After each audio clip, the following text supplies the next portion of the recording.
Opa, galera, tudo bom? Começando agora mais um Boteco Fire, hoje com um tema interessante. Eu já vou deixar aqui como primeiro aviso que esse aqui é o podcast que a gente pode tirar nenhuma conclusão nem nada. Ele vai ser só opinião alheia de 5 pessoas falando sobre Bitcoin. Então, vamos lá. Estou aqui na mesa, TR. Quem tá mais aí? Fala aí, Diego. Fala, Diego da aposentecedo.com aqui. Estou aqui para dar opinião sobre nada, porque eu não invisto em cripto, nunca estudei o assunto, só sei de vídeos do YouTube e o que o resto da rapaziada da mesa aí fala que não dá para levar a sério também, né? Mas vamos ver o que sai. Não veio só para encher o saco, né, Diego? Senhor IF 365. Muito bom, né? Já deu para perceber que realmente é o senhor F365. Já, além de ter reclamado do Diego, também não falou mais nada. Então, aqui está o Alex do Como Investir no Exterior. E hoje, além da gente conversar um pouquinho aí sobre criptomoedas e Bitcoin, a gente não pode deixar aí de perguntar futuramente o 365 se ele vendeu lá naquela alta ou não, né? Mas isso fica para daqui a pouco. Para fechar a roda do boteco aqui, o Gleison, Sapinho Livre. Só para ficar opinando também, que eu não entendo muita coisa bulufas de criptomoeda. Eu já vou começar com uma coisa aqui então, né? Eu, pelo menos, o Alex falou aí do Como Investir no Exterior, né? Que é o canal dele. É engraçado, não sei se vocês têm essa percepção. Eu sempre pensei, né? Assim, liguei criptomoeda com investimento no exterior. Mas não é, né? Porque criptomoeda não tem nacionalidade, né? Bitcoin não tem. Vocês também têm essa associação equivocada que eu tenho? Eu acabei de me dar esse estalo e, porra, não é. Não é nem investir, né? Mas é comprar Mas vocês têm essa associação com o exterior e criptomoeda? Eu já aviso aqui que eu ponho essa distinção na minha carteira, o que eu invisto em criptomoedas, eu já ponho como isso aqui faz parte de investimento no exterior. Basicamente porque é cotado em dólar. O dólar que manda, se o dólar subir e descer lá fora, a criptomoeda vai oscilar. Então, para mim, é sim um investimento fora do Brasil. Então, para mim, entra nessa categoria e você não está equivocado. Na minha planilha também está como investimento no exterior. Eu divido, né, entre investimentos no Brasil e investimentos no exterior, e justamente por não ter relação nenhuma com o real. Então, até me assusta a hora que a gente conversa ali no grupo de WhatsApp, a hora que vocês começam a falar o preço em reais, porque para mim é uma baita de uma distorção, porque um dia o real tá 5,30, depois varia mais que Bitcoin quase, né? Porque um dia tá 5,30, no outro dia tá batendo R$ 6. Aí vocês ficam falando preço de Bitcoin em reais, até me assusta. Então eu tô acostumado a ver, só olho o preço de Bitcoin para mim em dólares. Então, para mim, entra definitivamente na categoria de investimento no exterior. E quando a gente fala exterior, a gente tá falando, como brasileiro, investimento lá fora. E com certeza o Bitcoin não está no Brasil. Pode não estar em lugar nenhum, não tá, se não tiver, né, no exchange, não está nos Estados Unidos, não está numa China, não está em lugar nenhum, mas definitivamente não está no Brasil. Então, para mim, é investimento no exterior. Pode até falar que é o investimento mais internacional que existe, né? Porque não está centrado em nenhum país. É em outro planeta. Na verdade, eu nem coloco, eu tenho muito pouco, né, de Bitcoin, mas eu nem coloco ele na minha planilha de investimento, né, nem de investimento no exterior. Eu considero o Bitcoin uma análise completamente diferente dos ativos de investimento, tanto no Brasil quanto no exterior. Então, o conceito do Bitcoin, para mim, ele não é o conceito de investimento. Eu vou comprar aqui para vender ele na frente, ou ele vai me gerar um dividendo, ou tem um fundamento que me leva a crer que ele vai subir de preço daqui a tanto tempo. Então, como ele não tem assim alguma coisa mais palpável, né, para a gente poder projetar o preço, projetar a segurança, então eu considero mesmo como uma outra tese, né, nem investimento no geral, mas sim algo que a gente pode utilizar de outra maneira, né? Mais uma questão de segurança contra o governo, ou enfim, tem outras coisas sobre o Bitcoin que a gente vai conversar aqui. Então, ele não está nem na minha planilha de investimentos. Eu também vou na mesma linha aí do Alex. Eu não coloco na minha planilha de investimento. Eu sempre coloco o Bitcoin como especulação, apesar de ser muito polêmico, porque tem aquele livro famoso, né, Axiomas de Zurich, que fala que tudo é especulação, mas eu acredito que Bitcoin, dentro da minha estratégia de investimento, ele entra como uma reserva de valor teoricamente internacional, aí, não nacional também. Eu concordo um pouco com, com os axiomas de Zurich sobre tudo é especulação, porque na verdade tudo é, ao fundo. Mas, Gleison, até um certo tempo atrás você não tinha, né? Você comprou para agora? Não, não, cara, na verdade, em 2017, eu comprei alguma coisa naquela alta que teve uma super alta lá, uma onda, e aí eu entrei bem pouquinho com a merreca, e aí uns meses depois despencou, acho que foi até 17 mil reais, né, sei lá, acho que chegou a próximo de sei lá, 5 mil, não lembro agora, faz tempo que aconteceu isso aí eu peguei e comprei mais, naquela época bem na baixa. Aí acabou que eu agora estou com uma posição até um pouco razoável pelo valor que eu investi, mas eu tirei o valor investido e deixei só lá o que eu não tinha colocado mais, que já está até um...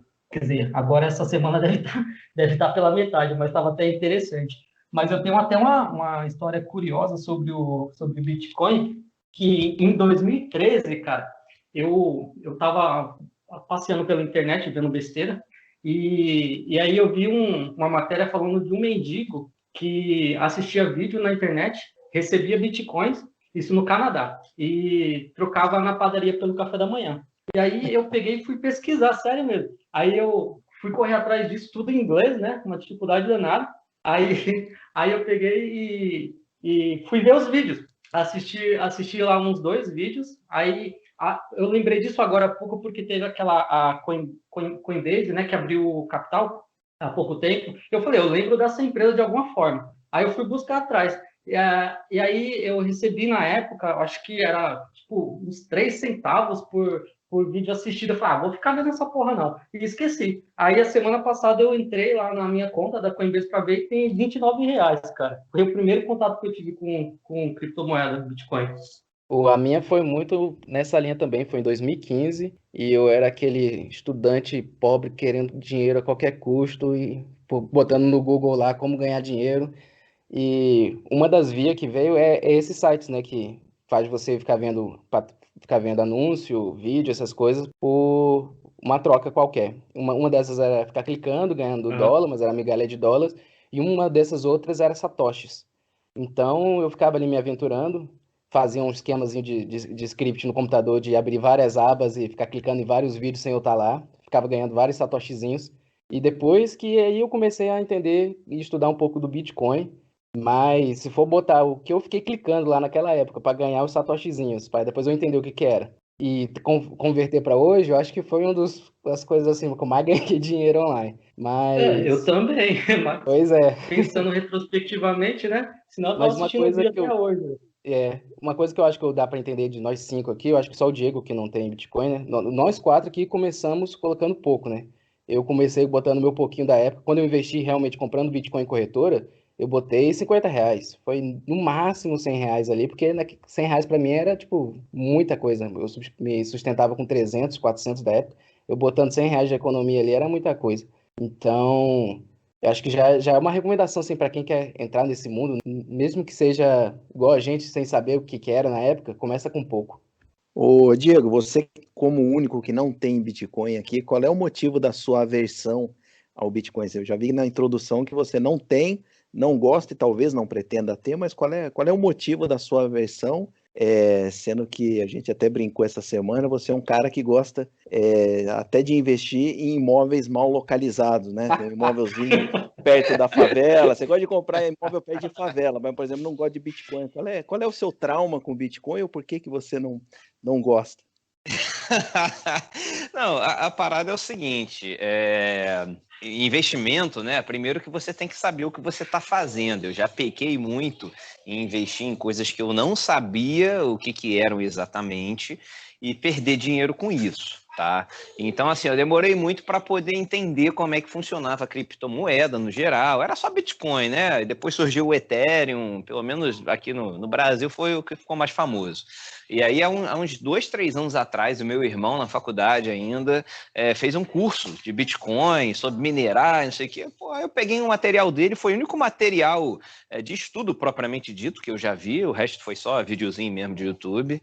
E, cara, aquilo não me convenceu, entendeu? A tecnologia do blockchain, não sei o que, eu pensei, não tem nenhuma regulação, justamente essa é a vantagem para muitos, né? Mas para mim encarava como uma desvantagem, e eu achei um negócio muito especulativo. E assim, em 2016, eu já contei essa história triste aí, cara, eu perdi muita grana num mês só, tá? Muita mesmo. E fruto de especulação em índice futuro. E depois dessa, cara, eu fiquei muito mal um tempo, assim, fiquei bem triste mesmo, porque foi, pelo menos para mim, para os meus padrões, era muito dinheiro, e depois daquilo eu prometi que nunca mais ia fazer bobagem, assim, de jogar. Eu sempre gostei muito de jogar, no geral, carteado, tudo, cara, eu jogo qualquer coisa aí que você imaginar, jogo de tabuleiro, não sei o que, eu curto. Então eu pensei, cara, nunca mais vou jogar nada por dinheiro. Em viagem, assim, eu já fui para cassino e jogar $1.000, $2.000 num dia, às vezes ganhava, às vezes perdia, então cara, eu prometi para mim que depois desse episódio eu não ia mais fazer nada que eu considerasse acima de 80% dependente da sorte, tá? E, cara, eu acabei nunca botando. Fiquei nessa não usei o racional aí do COIF pô, vou botar pouquinho, pelo menos para não ficar de fora da festa. Não usei o racional de muita gente que acha que é o futuro, que vai negociar com isso, aquilo. Eu acabei não botando por conta disso, cara. Sim, pô, deixei de ganhar dinheiro com certeza, mas, por outro lado, enfim, investi em coisas que eu me sinto seguro. É basicamente isso. Foi um episódio pessoal que me impede de pôr em risco aí essa grana. Então é trauma mesmo, né? Já dá para notar que o cara tá traumatizado. Não, cara, e assim, eu não... Eu prefiro, assim, tipo, o Thiago falou e começou, o TR falou, pô, botei R$50, R$100. Eu prefiro nem botar, entendeu? Pode ter dado muito certo. De repente, os R$50 dele virou 2.000, multiplicou 20 vezes. Mas Não mudou a não vida, vai fazer. Não mudou a vida, cara. Então, eu tô nessa aqui, tô aqui só para perturbar a vida dos outros mesmo, ouvir vocês. Cara, mas eu sabe uma no coisa podcast interessante que de você ontem. falou? Pode falar. Manda aí, depois comenta. Não, só ia comentar que justamente no podcast que eu soltei ontem, é que muita gente até hoje não comprou nem aquele pouquinho para ver como é que é, pelo menos. Ninguém tá falando aqui para ficar milionário, para ganhar tal, é para simplesmente ver, sentir se sente confortável, ver como é que funciona a dinâmica do negócio. E em último caso, se não for para você, não gostei, pelo menos aprender uma coisa nova, né? Eu só fico um pouco impressionado nesse sentido. Não comprei, não vou comprar, e aí acha que tá errado, então, e nunca experimentou. É só essa que às vezes me impressiona. Uma coisa interessante que o Diego falou aí é que ele disse que nunca entendeu e para a gente fazer um investimento precisa ter um entendimento do que está fazendo, né? E aí eu me lembro agora, eu comecei a me expor a esse tipo de investimento na especulação, meio sem saber, na verdade sem saber, eu acho que ninguém sabe porra nenhuma disso, mas eu acho que a exposição, mesmo sem o conhecimento, desde que seja uma exposição saudável, ela é válida. E eu sou um cara muito fã do Taleb, né? E ele fala exatamente isso, que você pode ser um idiota e ainda se dar bem, porque é só você se expor de forma correta a determinada coisa que você vai conseguir participar daquilo. E eu acho que as criptomoedas são exatamente isso. Ninguém sabe para onde vai, nem onde vai parar, se vai deixar de existir ou não, porque parece muito, a meu entender, muito fantasia. É uma coisa que alguém inventou e aí está todo mundo indo atrás até alguém deixar de acreditar, que aí ninguém mais vai acreditar junto e vai desaparecer. Mas só o fato de você estar exposto àquilo, você não precisa ter um entendimento. Você se expõe e aí você participa. Se der certo, beleza. Se der errado, você não vai perder sua vida. Você colocou uma pequena parcela ali que não vai interferir na sua vida. Eu concordo um pouco com o que você disse, Gleison, mas eu discordo na parte que você fala que ninguém conhece o que é. Eu acho que o que peca muito do que o povo fala é que eles tentam dar títulos para o Bitcoin que, na verdade, que ele não veio ser. Por exemplo, quando o Satoshi Nakamoto lá fez o manifesto dele em 2008, até continuou no negócio até 2011, ele deixou claro lá as propostas dele. Só que no momento que o Bitcoin entrou mais em divulgação e se expandiu, muita gente rotulou o Bitcoin de uma forma que ele é hoje, ouro digital, ele é futuro da tecnologia e tudo mais isso, sendo que ele nunca foi proposto desse jeito. E dá para ver que as pessoas avançam, criticam um certo assunto que nem fizeram uma base em cima para saber o que é. Só que eu concordo com você falando, ninguém sabe para onde vai, porque aí não depende do que é o Bitcoin ou não, depende do que a comunidade vai dizer sobre o Bitcoin ou não, se vai ter mais pessoas aderindo ou não. Mas, ô, Diego, a gente já viu o seu trauma aí de Bitcoin, mas a gente tem que evoluir, né? E o futuro? E daqui para frente, você não pensa em colocar nada, não pensa em estudar, vai continuar sendo negacionista aí dos Bitcoin? Qual é a ideia futura aí? Cara, eu pensar, eu penso, né? Eu até confesso que há um tempo atrás, conversando com o Thiago Bonfim, né, do Inglês Everywhere, que vira e mexe está aqui com a gente também, ele levou muito percentual da carteira dele aí em patrimônio por causa dos investimentos dele em Bitcoin. E ele chegou até a me convencer a abrir uma conta na Foxbit, se eu não me engano, na corretora que ele usa. Eu cheguei a abrir e não fiz a transferência. Isso há mais de um ano atrás, né? Se tivesse feito, estava bem. Eu até penso, cara, cada vez mais eu fico pensando nessa questão assim, de ter alguma coisa assim, até 1% do patrimônio, alguma coisa disposta a perder. Né? Mas eu ainda estou, né? A gente está vendo aí, a gente está gravando isso justamente por causa da oscilação negativa que teve agora no curto prazo, né? Que tende a continuar. Talvez possa ser até uma oportunidade para eu aportar alguma coisinha, né? Mas ainda estou pensando no caso, cara. Assim, ainda não, ainda fico meio desconfortável, mas talvez, quem sabe, bote aí um pouquinho para apostar.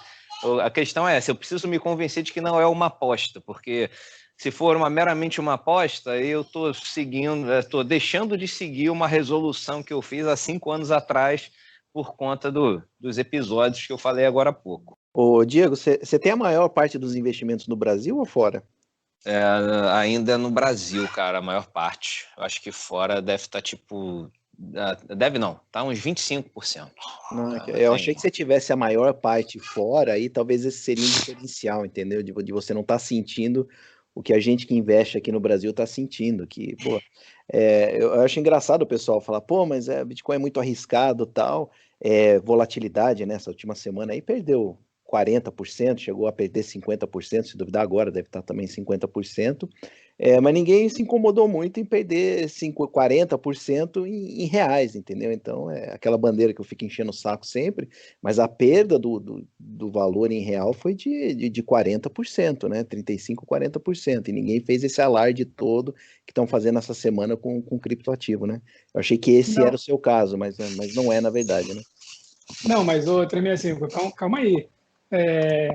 A perda de 40% no real é a pessoa que deixou o dinheiro embaixo do colchão. Aquela pessoa que investiu em alguma coisa, ou até mesmo no Tesouro IPCA, teve uma correção. Ela não perdeu os 40% que a inflação ocorreu, né? Então, bom, se for falar de percentual de investimento no exterior, eu tenho 65%. Não, Então, estou falando de câmbio, não estou falando da inflação, estou falando da desvalorização do real do câmbio. O poder aquisitivo nosso para comprar qualquer coisa lá fora está está impossível, né? Você está olhando o preço de tudo, tá impossível.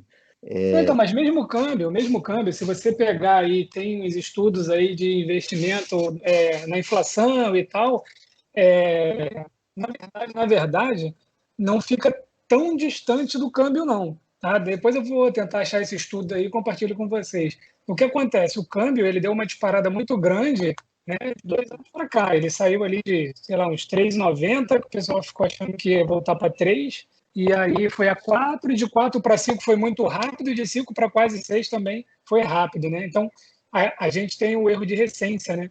A gente acaba pegando só esse período que o dólar subiu muito. Mas, se for falar de investimentos, né, então, investimento no Brasil, principalmente atrelado à inflação, principalmente algumas renda fixa do passado, se vocês se recordarem, a gente tinha renda fixa aí pré-fixado em 18%, 19%, né? E depois a taxa de juros foi caindo, esses pré-fixados ficaram travados aí nesses valores, e aí realmente veio uma boa renda. Eu, como todo mundo sabe, sou muito adepto ao investimento no exterior, mandar dinheiro para fora, deixar grande parte lá fora, mas aí eu tenho que fazer só esse balanço aqui, que não foi 40% real no bolso para quem investe, pelo menos atrelado à inflação no Brasil.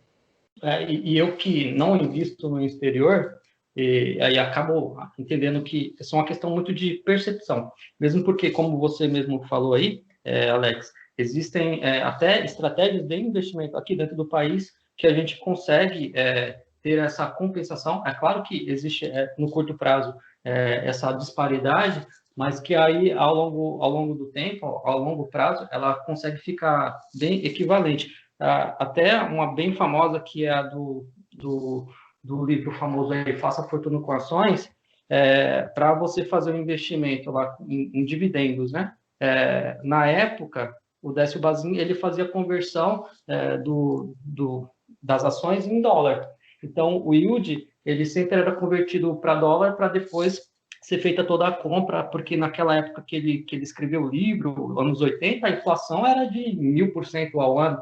Então, imagina a complexidade, mesmo assim, ele conseguiu criar uma estratégia vencedora. Então, eu que sou adepto dessa estratégia de investir no Brasil, porque eu acredito que o Brasil, por conta dessa oscilação, dessas questões políticas que a gente tem aqui em toda eleição, é um país de oportunidade. Então, todo ano de eleição existe oportunidade muito boa para você entrar no mercado e bater o dólar comprando a real. Eu acredito muito nisso. Mas aí, Então, Gleison, aí já tem o outro lado, né? Eu meio que defendi investimento aqui no Brasil, principalmente até lá da inflação, e agora eu vou contra esse tipo de investimento. Existe, né? Até existe sim, mas, cara, é muito mais difícil. Você tem que fazer muita manobra para você conseguir, aqui no Brasil, aproveitar a volatilidade e tentar se equiparar ao que o exterior te oferece, juntamente com a valorização do dólar. Tá? Então, se a gente for falar só em questões de rentabilidade, cara, aqui no Brasil é muito volátil. Então, se a gente aproveitar aí essa volatilidade dos papéis, aí, dos principais papéis que a gente pode ganhar muito.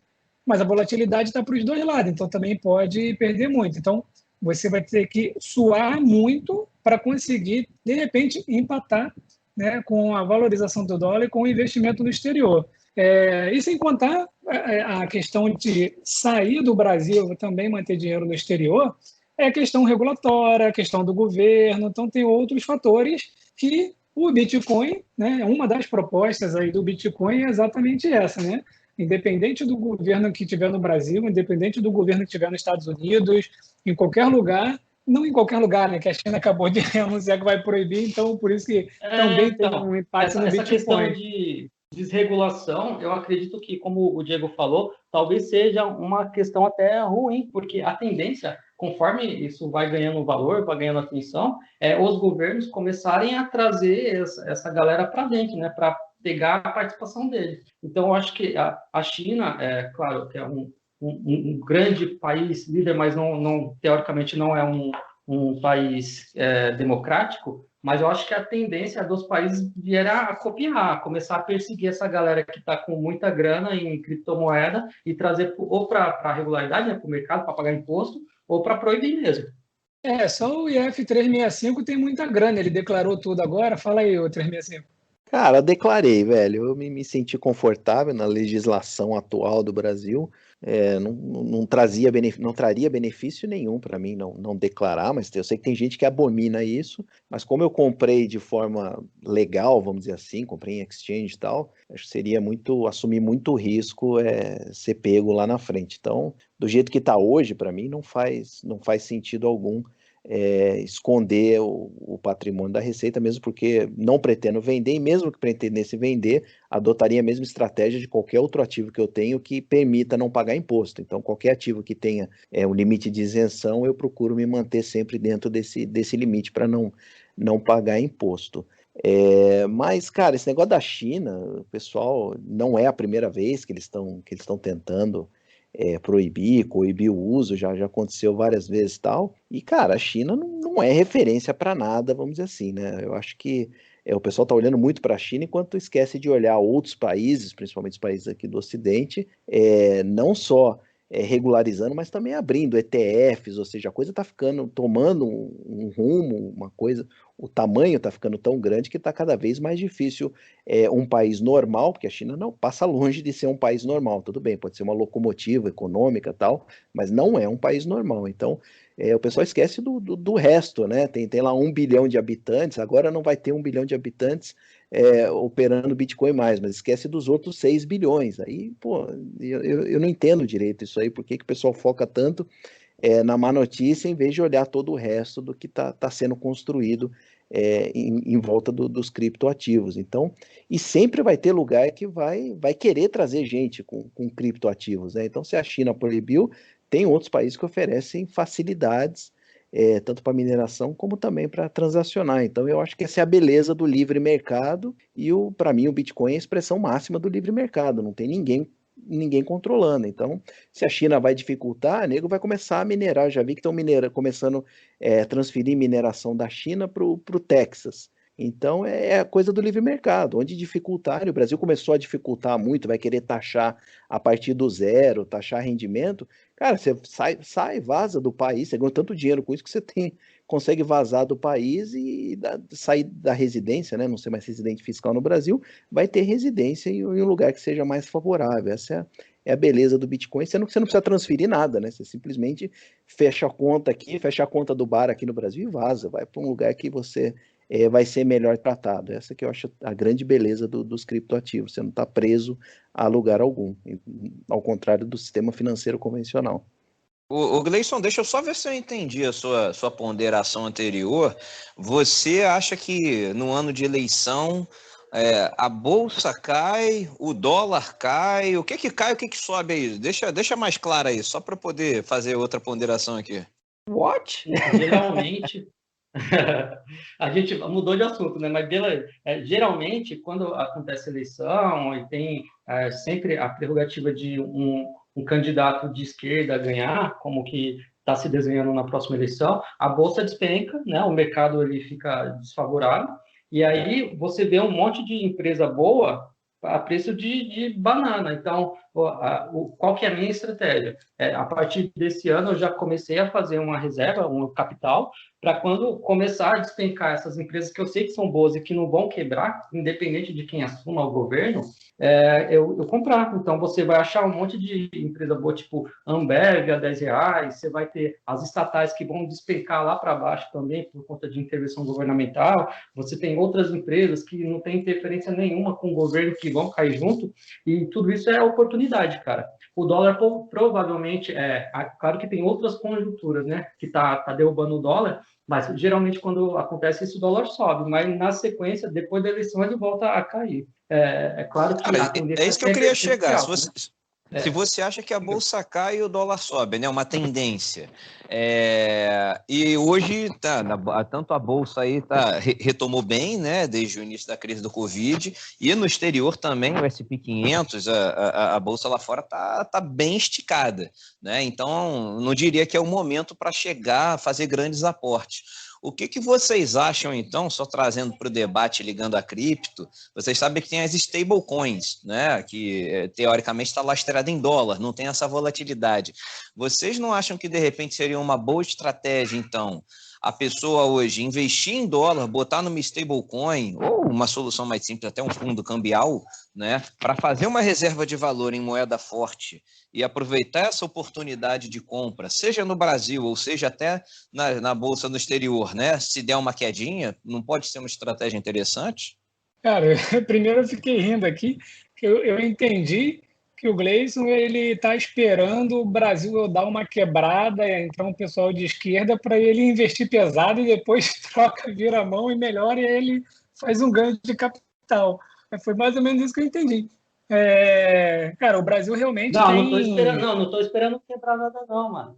Na verdade, eu não estou esperando quebrar nada, não. Na verdade, o país já anda capengando há muito tempo. Na verdade, eu sei, isso é frequente. As últimas eleições a gente sempre viu isso, é desenhado, sempre cai. Se você pegar o histórico do Ibovespa em anos de eleição, ele sempre vai cair. Independente de quem esteja concorrendo ou quem vai ganhar. Ele sempre dá uma capengada ali para agosto, quando está se desenhando ali o primeiro turno, o segundo turno, ele sempre cai. E é sempre ponto de oportunidade. Pode escrever aí e me procurar no ano que vem, a gente pode voltar a falar sobre isso. Eu concordo, Gleison. Eu só acho que você subestimou a capacidade do governo de quebrar. Você falou, não vai quebrar. Eu acho que só nesse sentido, eu concordo com você, que ano de eleição, realmente a instabilidade leva aí o dólar a subir mais, a bolsa a cair e tal. A única parte que eu não concordei com você é que você subestimou a capacidade do governo. Falando, não vai quebrar, o governo não vai conseguir quebrar as empresas boas. Eu acho que você subestimou a capacidade do governo, seja ele qual, de direita, de esquerda, porque já está provado que não tem limites para a capacidade do governo de fazer besteira, né? Então, eu concordo, obviamente, isso daí é histórico, inclusive, né? Ano de eleição é aquilo, né? Salve-se quem puder. E aí vem essas discussões, esses debates políticos, né? Que vai entrar já o outro candidato, ou esse daqui vai ser reeleito, enfim. Mas aí entra o que o Diego comentou, né? Então, bom, se é histórico, se a gente sabe que todo ano de eleição isso vai acontecer, se isso daí já é, né, pétreo, já vai acontecer de qualquer maneira, então exatamente, a hora é essa, pega, coloca o teu dinheiro em dólar, parece fácil, né? Para quem está ouvindo, a gente tem a receita, né? Então faz o seguinte, todo ano de eleição... Isso é recomendação de compra ou não? Não não, porque olha só, é simples, anota... Eu não recomendando ninguém, hein? Anota aí no papelzinho, olha só, todo ano de eleição cai, as empresas caem, o governo de esquerda vai voltar, o dólar sobe, então tu tira tudo que tu tem agora, deixa em dólar, quando passar as eleições você vende o seu dólar e compra as empresas já quase quebrando e o governo, como o 365 falou, né? Ao contrário do que ele falou, né, o governo não tem a capacidade de quebrar a empresa, ela vai voltar ao que era e aí a gente vai estar ganhando dinheiro.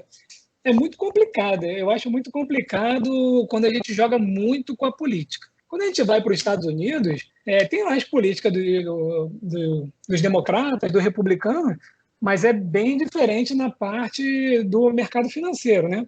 Tirando o momento... Estão imprimindo dólar adoidado, hein? É isso que eu ia falar ainda, né? Deixando eu botar a vírgula. Tirando o momento atual, tá? O momento atual é um momento único na história para o mundo. Mas aí a gente pega todos aqueles vieses que a gente quer para poder falar mal ou falar bem de um ponto específico. Então, assim, todo o mundo está imprimindo dinheiro. Todos os governos estão escondendo alguma coisa, entendeu? Todo mundo tem uma certa segunda intenção, evitando que o seu país quebre. Né? Eu não acredito que estão fazendo isso com o intuito de realmente fazer o Brasil quebrar. Estão imprimindo dinheiro porque estão tentando se segurar, inclusive politicamente, e aí está, né, levando, enfim, aumenta a inflação. Aí eu estava até lendo aqui coisas que na Austrália, né, o pessoal não está querendo trabalhar porque o governo deu há mais de um ano, está dando um auxílio é muito bom, e aí o pessoal está pagando, aumentando o salário lá para as pessoas irem trabalhar, porque já pode trabalhar, pode fazer tudo, mas ninguém quer. Né? Para que eu vou trabalhar se eu estou recebendo um benefício do governo aí muito bom, né? Mas quando a gente fala do exterior e fala principalmente dos Estados Unidos, o que eu vejo lá é que trocando, né, de republicano para democrata e tal, há sim uma mudança na política, mas as empresas, elas têm uma certa autonomia, elas continuam, por exemplo, a Apple mesmo mandou muita coisa para a Irlanda, né?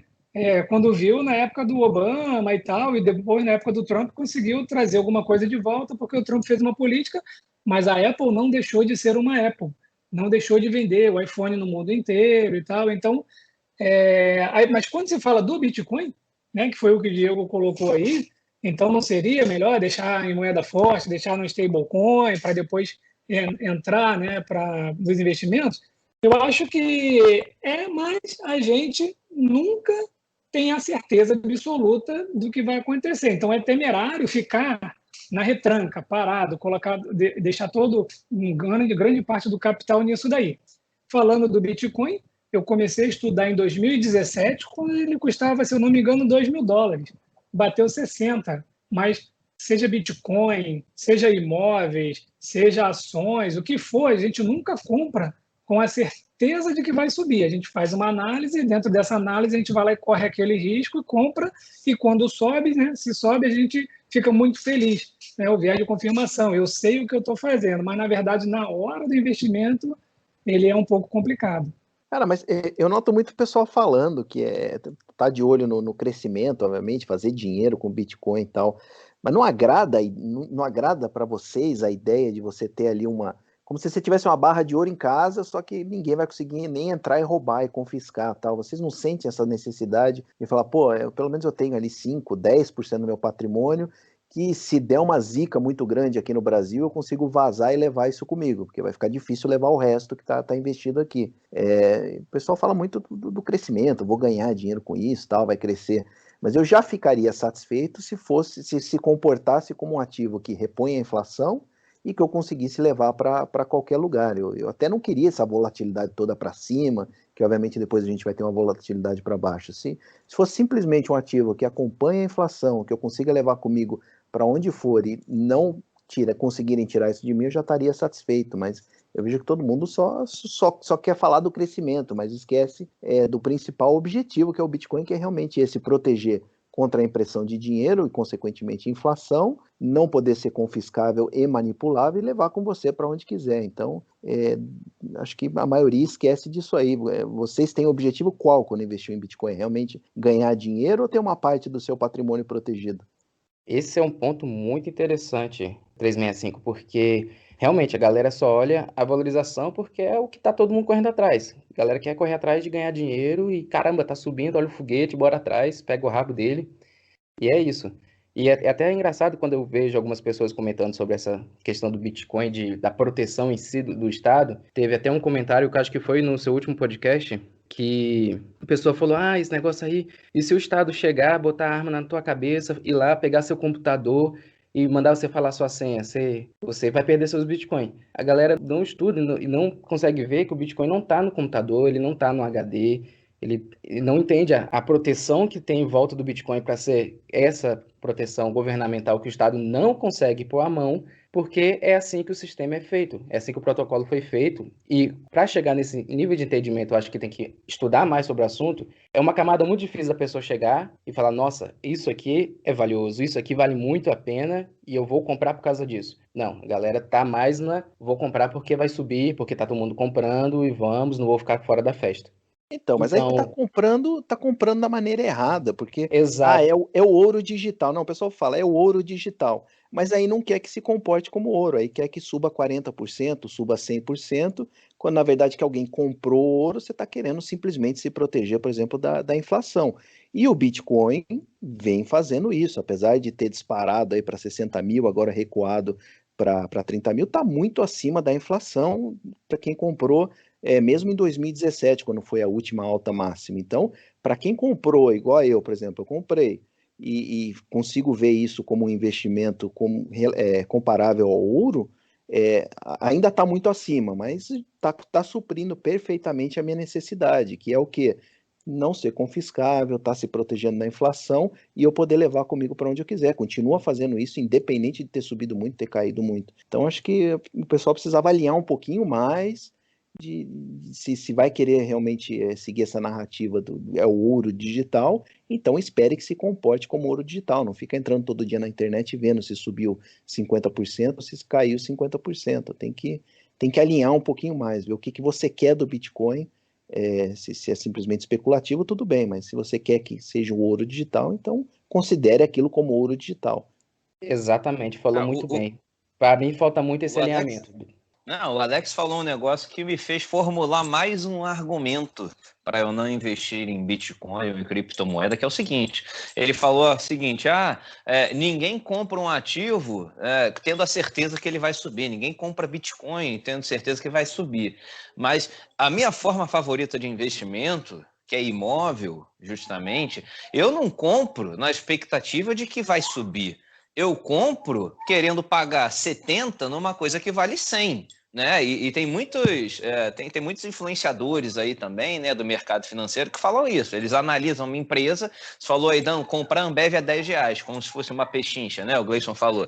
Porque ele sabe que a Ambev, nessa quantidade de ações que estão livres no mercado, o preço justo é, sei lá, 12, 13. Então, a R$10 é uma pechincha. Agora, qual é o preço justo do Bitcoin? Quando eu estou comprando um imóvel, né, estou lá, participo de um leilão ou vejo um anúncio de um imóvel que eu sei que vale 100 e está sendo vendido por 70, eu sei que eu estou comprando uma coisa com a valorização imediata, porque o mercado oferece a 100, mas eu estou tendo uma oportunidade, por razões diversas, a comprar a 70.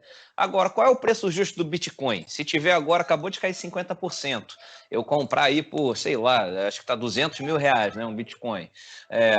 Qual é o preço justo? É 300? É 50? Eu não sei. Eu acho que ninguém sabe essa resposta, porque é uma coisa totalmente sem lastro e o único parâmetro é o próprio histórico de cotação. Né? Ô, E aí Diego, entra qual é o máxima... preço justo do dólar? Diz para mim o preço justo do dólar. Cara, o preço justo do dólar eu realmente não sei, mas ele não tem essa oscilação tão gigantesca num curto espaço de tempo. Não, mas você tá querendo descobrir o preço justo de alguma coisa. Você falou, consigo calcular o preço justo de uma empresa.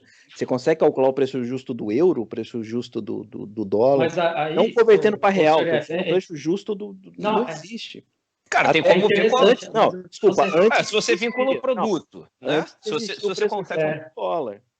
Dá para achar o preço justo do dólar, porque com $1 você compra, sei lá, tem o índice Big Mac, por exemplo, né? Tem vários índices que tentam justamente ver qual é o preço justo, o poder de compra da moeda em relação a outras. Não, mas, né? Diego, eu entendi. O que o 365 falou foi o seguinte: não é o poder de compra, não é o poder da inflação, não é a equiparação com alguma outra coisa, é o que faz o preço do dólar. Mas aí eu digo, 365, é a produção do PIB dos Estados Unidos. Então, o que vai fazer essa parte aí do que é o dólar, quanto ele vale, então a gente pega desde Bretton Woods e aí vem para o PIB americano, e aí é um negócio bem complicado aí que eu já andei lendo e tem que ter megas economistas aí para explicar direitinho. Mas fazendo o gancho ali no que o Diego comentou, né? Ô Diego, mas olha só, quando você comenta no preço do Bitcoin, aí você está falando, você está complementando o que o 365 falou, que é o quê? Você está comprando ele para investir, esperando que ele suba, você quer comprar ele num valor mais baixo do que ele vale, porque depois ele vai voltar para o preço normal e vai se valorizar, ou, foi o que o 365 falou, não, o Bitcoin, né? Por que eu estou falando isso? Porque eu hoje penso assim, comecei a estudar Bitcoin lá em 2017, estudei o blockchain, estudei o Bitcoin. Na época, tinha uns amigos que estavam montando mineradoras, me chamaram para entrar. Eu, né, sempre com cabeça de análise fundamentalista, de value investing, né, que é o que você falou, é comprar uma nota de 100 por 80, não encontrei, na época, fundamentos que me dissesse qual é o preço do Bitcoin, por que ele vai subir, ou por que ele não vai subir. Então, realmente era um negócio muito mais filosófico, bem virtual. Mas hoje, né, eu vejo o Bitcoin, as criptomoedas, como o 365 falou. Eu estou colocando dinheiro em Bitcoin, não pensando como investimento ou em vender lá na frente, até mesmo porque eu nem considero ele como investimento, como eu falei no início. Mas eu estou colocando ele lá, tipo, estou pegando parte do meu dinheiro e vou deixar ali naquelas letras e números lá, que ninguém vai chegar lá se não tiver a minha chave. Então, a visão da criptomoeda, a visão, né, é outra, a visão do Bitcoin é outra. Pegar parte do meu patrimônio, igual o 365 falou, deslocar ele da mão do alcance de qualquer pessoa e deixar ele num código. E se eu morrer, vai ficar lá no código infinitamente se ninguém tiver a chave. Mas desvincular parte do meu patrimônio para qualquer tipo de confisco, herança, qualquer situação nesse nível. Né? Nesse ponto, eu concordo que a entrada nas criptomoedas tem esse viés. Obviamente, a gente viu, né? Só para finalizar esse ponto, tem um conhecido que ele tinha pegado todas as economias dele, R$170 mil, e tinha colocado em Bitcoin. Ele colocou em Bitcoin e logo depois o Bitcoin caiu, sei lá, aqueles 40%, 50% da outra queda. Obviamente, eu não perguntei se ele está feliz da vida multimilionário, porque eu acho que ele vendeu quando caiu, entendeu? Então, a pessoa que coloca... Então, mas olha só, não é nem mão fraca. A pessoa que não entende o porquê que está investindo em criptomoeda ou em Bitcoin, ela vai vender quando cair, porque, entendeu? Ela tá visando valorização. Né? É diferente, é o que o 365 fala toda hora. Caiu, ele tem 2 Bitcoins, mantém lá. Caiu. Dependendo ali de quanto você vai ter a porcentagem da sua carteira em Bitcoin, você compra mais ou você mantém. mas a maioria das pessoas compram para ter ganho de capital, né, para poder se sentir milionário.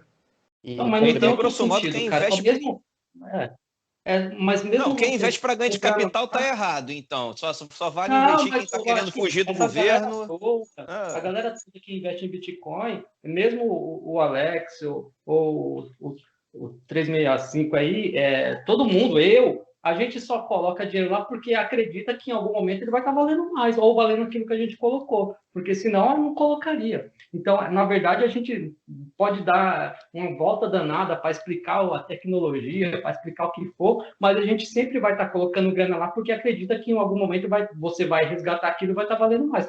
Claro, junto com aquela proteção de não estar sendo o governo vigiando, de estar por fora da economia e tudo mais, mas a ideia é sempre de você comprar num valor e acreditar que lá daqui a 100 anos vai estar valendo mais. Tanto que se você... eu tenho uma pergunta até interessante para fazer para vocês. Se vocês fossem, entrassem numa cápsula e fossem congelados, você queria acordar daqui a 100 anos com Bitcoin ou com ouro? Eu gostaria de acordar com ouro. Eu iria com ouro do que com Bitcoin, porque eu tenho a certeza que o ouro daqui a 100 anos vai continuar existindo. O Bitcoin eu não sei. Não, Gleison, se a gente tivesse tendo essa discussão na época do Império Romano, você ia estar perguntando pra gente, você vai querer levar sal ou vai querer levar Bitcoin? Precisa ver que o mundo evolui, né? Porque o ouro existe desde aquele tempo, cara. Isso. Então, se for considerar a reserva de valor e usando o efeito Linde lá do Taleb, eu levaria o ouro.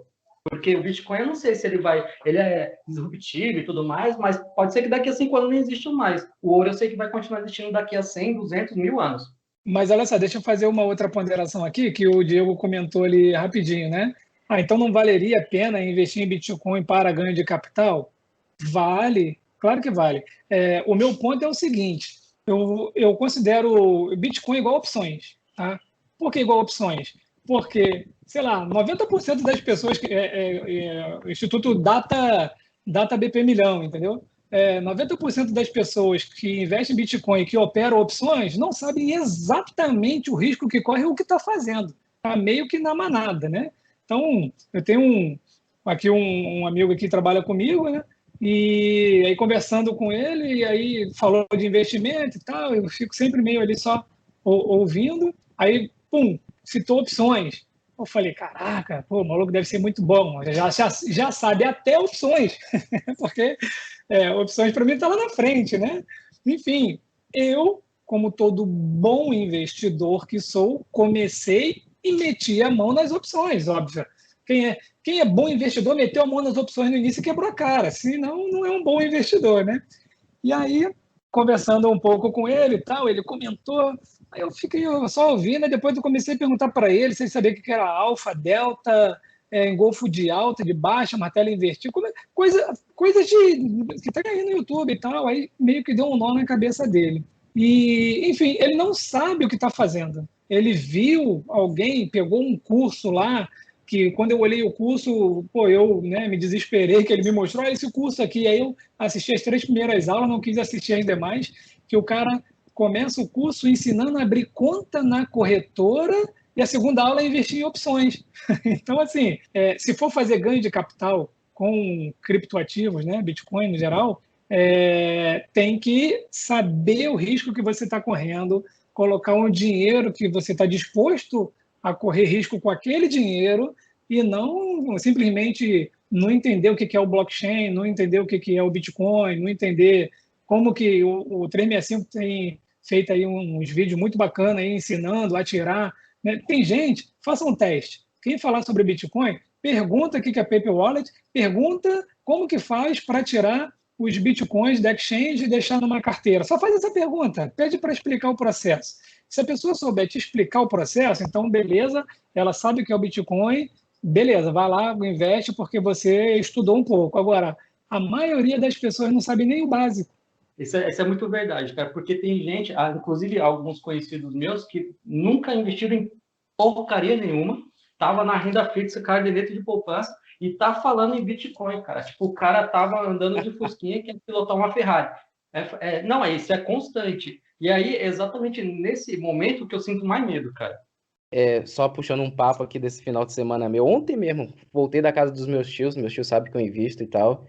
E Tipo, foi o papo assim de cumprimentar 2 minutos depois. E aí, investiu nessa queda do Bitcoin? Porque eu tô pensando em comprar. Sabe o que que é? Como é que é? Já estudou? Não, não, não, não. E cai exatamente nisso que o Alex falou. Tipo, a galera investe sem nem saber o que que é. Momento estratégia. E aí, pessoal, vocês têm alguma estratégia específica para operar bitcoins?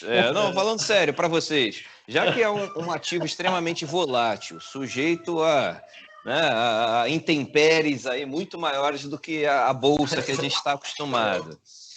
Vocês têm alguma estratégia assim, tipo, pô, pelo menos eu vou salvar o principal. Eu botei lá 10 mil reais e tendo lucro, eu vou tirando todo mês 10% do lucro, até recuperar o principal.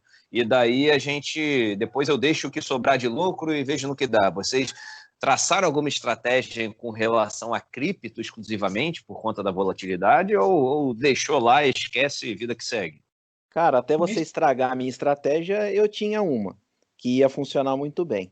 Mas, cara, para mim é 10% do patrimônio em Bitcoin limitado a 20, cara. O que passar de 20, aí você começa a vender e tenta manter essa estratégia. Era essa minha estratégia até o Thiago me acusou, o Thiago, né? Até o Diego me acusar de Não, que eu mas giro, peraí, que eu deixa giro eu te muito fazer uma patrimônio. pergunta agora falando sério, Que os cara. ouvintes prestem atenção, nunca escutem conselho de Não. podcast. O senhor IF, que tem um podcast, escutou o conselho do Boteco e tá aí tomando ferro, né? Então fica a dica aí. Não, deixa eu fazer uma pergunta agora aqui para o senhor IF, uma pergunta assim, séria mesmo.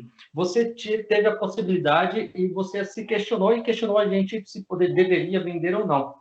O que te fez manter foi ganância, cara, já que você tinha uma estratégia definida de repente, não vender e o negócio subir mais? O que te fez manter na posição? Porque a gente viu que você não estava confortável. Você mesmo percebendo isso, você se manteve. Qual que foi? O que te falou? Ah, vou ficar. Indecisão. Foi duas coisas. Primeiro, a dificuldade de vender, porque eu coloquei tudo em cold storage, aí eu teria que mandar tudo para a corretora para vender tudo de novo, então não era uma coisa que eu faria rapidamente. E outra que eu tinha um outro parâmetro. Então, cresceu tanto essa porcentagem de Bitcoin que ultrapassou os 20% e foi aí que me chamou a atenção. Falei, pô, eu acho que eu vou limitar isso aí a 20%, então o que passar de 20% eu vou tirar.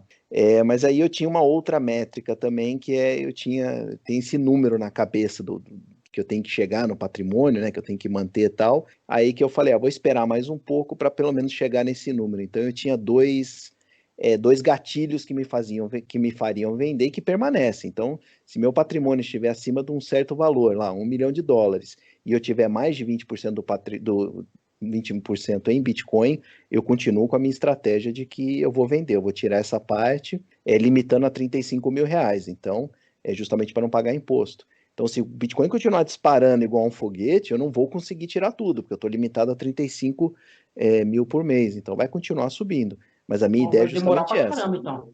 Oi? Ia demorar pra caramba pra você tirar 35 por mês. Porque tá indo muito bem, aí faria sentido eu ser mais devagar. Então, como caiu agora, aí eu compro de novo para manter essa proporção de 20. Então, vocês perguntaram estratégia, né? Minha estratégia hoje eu acho que todo mundo deveria investir 10% do patrimônio em Bitcoin e, no meu caso, eu decidi que eu vou limitar a 20%, realizando lucro quando estiver acima disso. Então, resumindo, essa hoje é a minha estratégia, a minha visão. Eu tenho a estratégia de agradecer o Diego pelo que ele fala para o 365, porque eu faço tudo ao contrário do que o 365 faz, né? Até mesmo porque ele faz as coisas, depois ele reclama que fez e não deu certo e caiu, ou, enfim.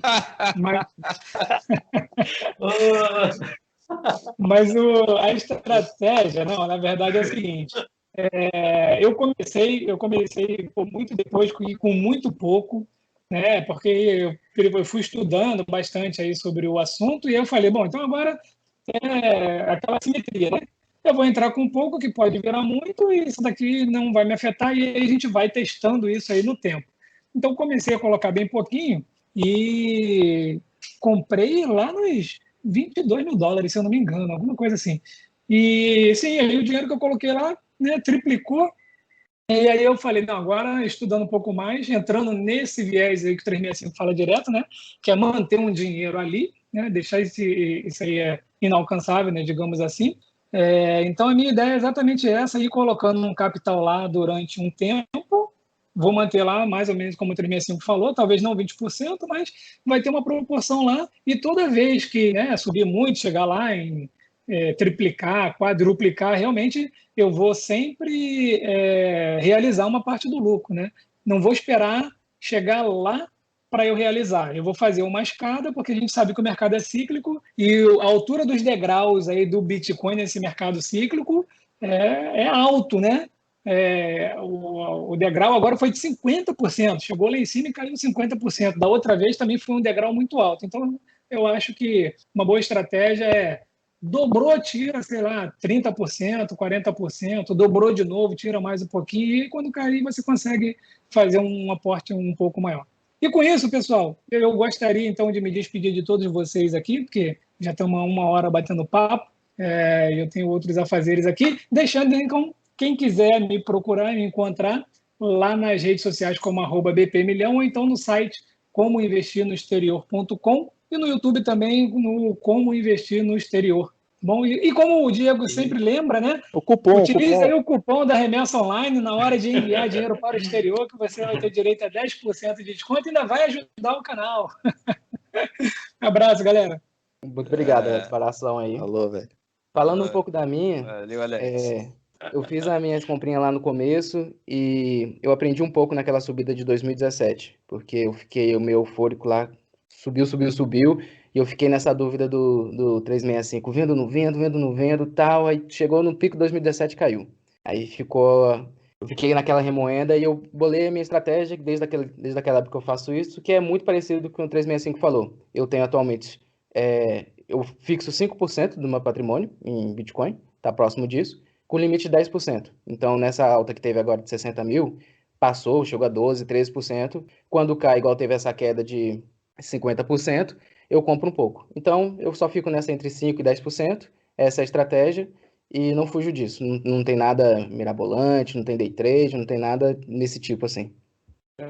No meu caso, Sapien falando, eu uso uma estratégia chamada CAR, capital alocado a risco. Não só para criptomoeda, como para qualquer ativo de alto risco, eu reservo um percentual, que está de 3 a 5, no máximo 10% do meu dinheiro, dos meus investimentos, que é para investir em especulação, que é coisa que a gente não sabe se vai subir ou descer, não faz ideia do que vai acontecer.